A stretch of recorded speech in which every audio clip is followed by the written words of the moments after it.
State of the Nation.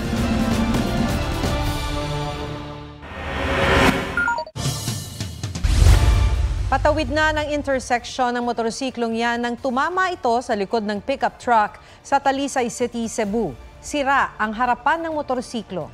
Nagbeating the red light daw ang pickup habang naka-green light ang lane ng motor. Ligtas naman ang rider.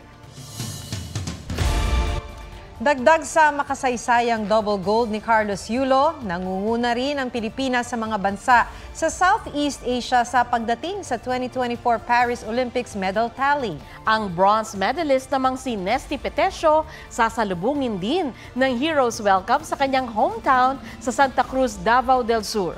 May report si Mariz Umali.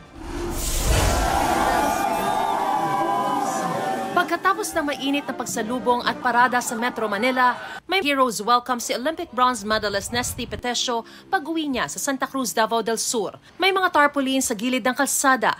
May programa rin ang lokal na pamahalaan.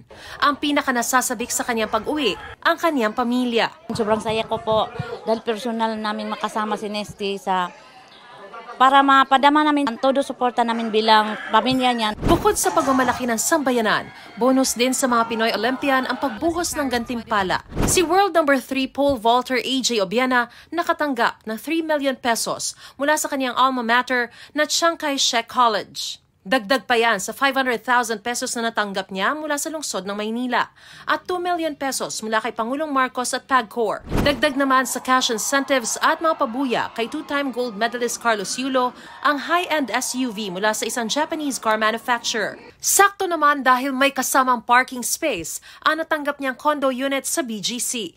Di lang gantimpala para sa sarili ang nakamit ni Carlos at ng iba pang mga Olympian sa kanilang pagsabak sa Paris 2024 Olympics. Gantimpala rin ito sa buong sambayan ng Pilipino dahil ang bitbit nilang 2 ginto at 2 bronze para sa bansa ang naglagay sa atin sa number 1 slot sa buong Southeast Asia. Dahil sa 2 ginto ni Yulo sa gymnastics at bronze medals ni Nesty Petesio at Ira Villegas sa boxing, ang Pilipinas ang best performing Southeast Asian country sa Paris Olympics. Bagay na nakamit din natin noong 2020 Tokyo Olympics.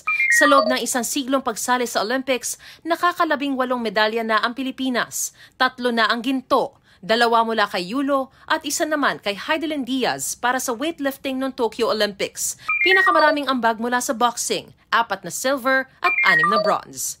Mariz Umali nagbabalita para sa GMA Integrated News. Ilang Pinoy Olympian ang hindi nakadalo sa welcome event at awarding ceremony sa Malacanang nitong Martes. 2 sa kanila hindi raw nasabihan. Ang sagot ng Malacanang at ng Philippine Olympic Committee sa aking report. Sa 22 Pinoy athletes na naglaro sa Paris Olympics, 5 ang hindi kasamang nagbalik bansa nitong Martes.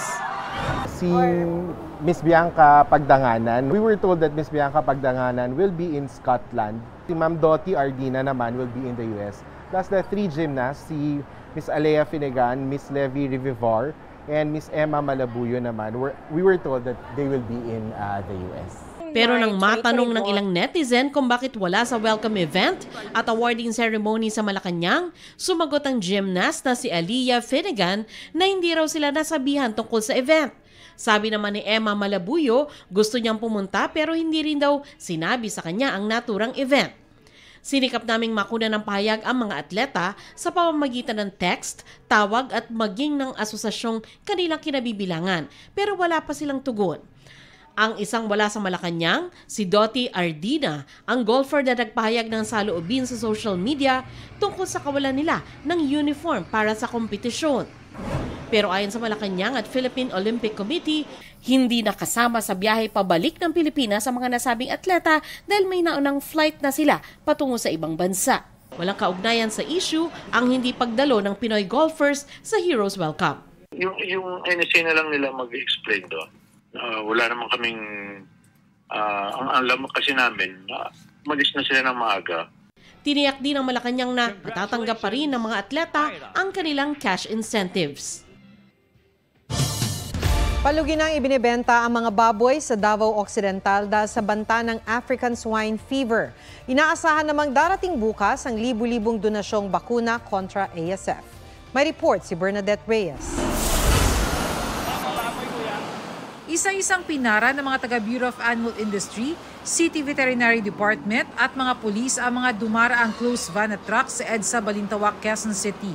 Kung may kargang baboy, ini-inspeksyon kung may sintomas ng African Swine Fever o ASF ang mga ito. Nasa 60 baboy ang hinarang sa Tandang Sora dahil sa kawalan ng kaukulang dokumento. Nagtalaga ang Department of Agriculture na inspection site sa iba't ibang lugar sa Metro Manila at karatig probinsya para mapigilan ang lalo pang pagdami ng kaso ng ASF. Sa Quezon City, 4 ang inspection sites, kabilang ang Laloman na tinaguri ang Lechon Capital of the Philippines. Mayroon din sa Valenzuela. Itong inspection site dito sa Malanday, Valenzuela, ang huling control point dito sa Metro Manila bago maaaring maibiyahe sa mga kalapit na probinsya ng Bulacan, Pampanga, Tarlac ang mga baboy kung saan may nagaganap na malawakang repopulation ngayon.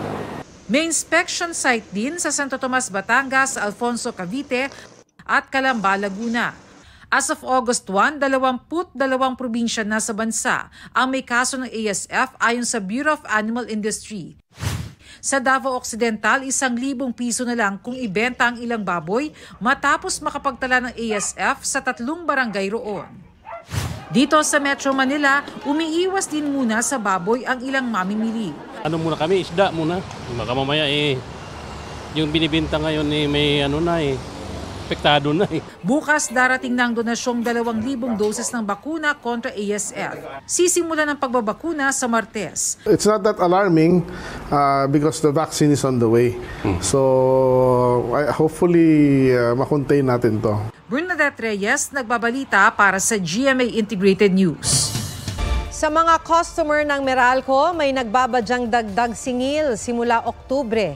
Inaprubahan kasi ng Energy Regulatory Commission ang hiling ng Meralco na singilin sa mga customer nito ang bayad sa kuryenteng kinukuha ng Meralco sa natural gas-fired power plants.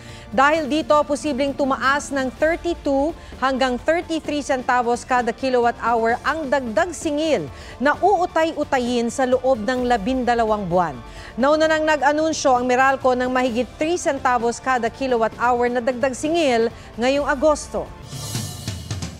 Humingi ng paglilinaw si Senador Robin Padilla ng matalakayang issue ng rape sa pagitan ng mag-asawa sa pagdinig ng Senado. Git ng inimbitang resource person na si Attorney Lorna Capunan, no means no.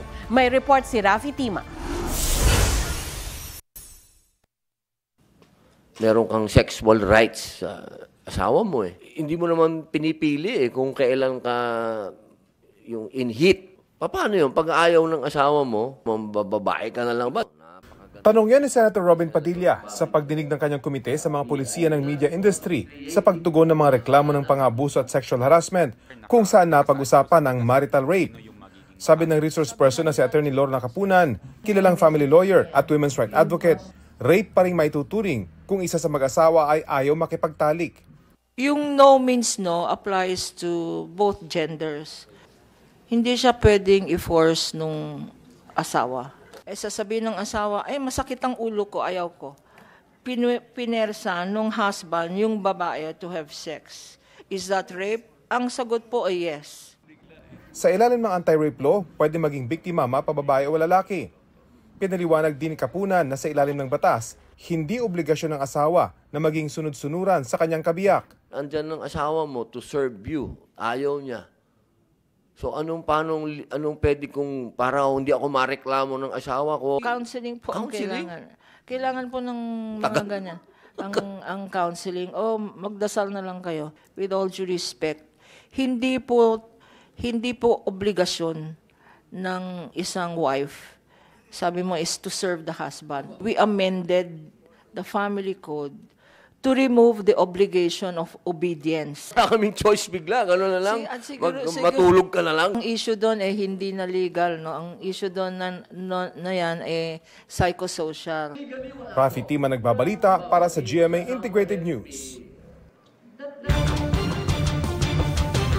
Isang PWD ang pinagsasampal ng isang dating kagawad sa Dagupan City. May spot report si John Consulta. Sa tapat ng barangay hall, huminto ang lalaking sakay ng motorsiklo sa Tapwak, Dagupan City. Pagbaba, 2 beses niyang sinampal ang nakaupong PWD. Umalis kagad ang lalaking dating barangay kagawad. Pinag-iisipan ng kaanak ng biktimang isang mute na maghain ng reklamo. Masakit sa akin kasi kapatid ko yun eh. Depensa ng kagawad, nagawa niya yun dahil pinagsisiparaw ng biktima ang 10 taong gulang niyang apo. Sabi naman ng kaanak ng biktima, nagawa ito ng PWD dahil madalas raw siyang ibuli ng bata. Sinusubukan ng barangay na mapagharap ang magkabilang panig. John Consulta, nagbabalita para sa GMA Integrated News. Pinana ang isang pusa sa Tabaco City, Albay. Kwento ni Cindy Talavera na kalabas ng bahay noong Lunes ang pusa niyang si Hasbas. Bumalik daw ito kinabukasan pero may nakatarak ng pana sa katawan at hinang-hina.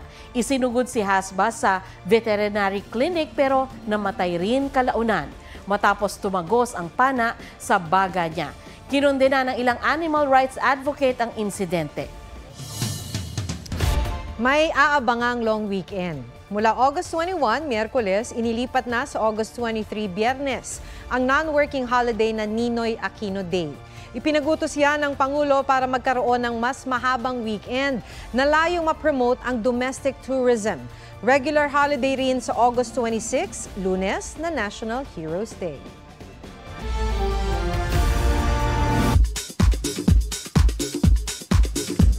On Spotlight, si Kailin Alcantara na makakasama si Kobe para sa China para sa isang shoot. Pinaigting naman ang seguridad sa concert ni Taylor Swift sa London. May report si Lars Santiago. Kailin Alcantara, makahulugan ang paglalarawan sa kung anong meron sa kanila ng basketball star na si Kobe Paras. I don't know the exact words to describe it. Lumalabas na lang siya through actions, through our auras, I guess. So hindi ko talaga siya, I cannot find the exact words. Pero nagmamahal ka ba ngayon sa isang lalaki? Hindi talaga. You're so funny. Birthday week ni Marian Rivera extended sa Australia. Hiking adventure ni BTS Jin featured sa pilot episode ng variety show na Ron Jean. Seguridad sa concert ni Taylor Swift sa London, lalong hinigpitan kasunod ng banta ng terrorist attack sa kinanselang concert niya sa Vienna, Austria. Lars Santiago nagbabalita para sa GMA Integrated News.